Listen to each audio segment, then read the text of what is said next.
Cockroach জনতা party থেকে সাবধান, এরা বিদেশি মদতে লাফাচ্ছে। এরা বিদেশি মদতে আমাদের দেশের কিছু বিরোধী রাজনৈতিক দলের অঙ্গুলি এলনে এরা লাফাচ্ছে এবং বিদেশি মদত পুষ্ট এরা।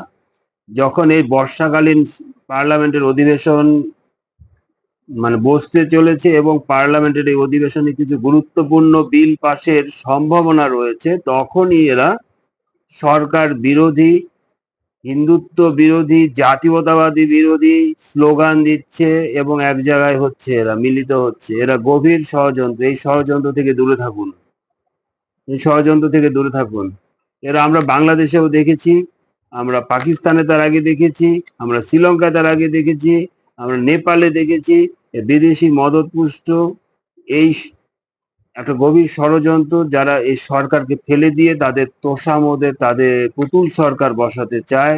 যেমন আমাদের দেশে পাপ্পু টাপুর মতো কিছু লোককে বসিয়ে দিয়ে আমাদের দেশটাকে নিয়ন্ত্রণ করতে চায়, আমাদের এই জাতীয়তাবাদী সরকারকে ফেলতে চায়। কারণ নরেন্দ্র মোদীর নেতৃত্বে যে দেশ এগোচ্ছে, এটা বিদেশিদের সহ্য হচ্ছে না। তারা এরকম করে দেশের মধ্যে বিশৃঙ্খলা তৈরি করতে চাচ্ছে। এর থেকে আপনারা সাবধান থাকুন।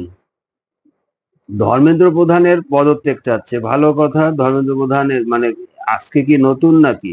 কংগ্রেসি আমলেও কিন্তু প্রশ্ন লিক হয়েছে, কিন্তু যাই হোক, সেটা চাচ্ছে, ঠিক আছে। তারপরে এদের স্লোগান দেখেছেন, দেশ বিরোধী, জাতীয়তাবাদী বিরোধী, হিন্দুত্ব বিরোধী, আরএসএস এর বিরুদ্ধে স্লোগান দিচ্ছে। তার মানে কি বোঝাতে যাচ্ছে? এরা বাংলাদেশ পেয়েছে না নেপাল পেয়েছে না পাকিস্তান পেয়েছে? এরা আমাদের দেশের ঐক্য সংহতিকে বিনষ্ট করতে চাচ্ছে এবং নরেন্দ্র মোদীর নেতৃত্বে যে দেশ এগোচ্ছে তার বিদেশিদের সহ্য হচ্ছে না। এরা আমার মনে হয় যশ সরোজের দাবিদারি করছে। এরা খুব সাবধান থাকুন এদের থেকে।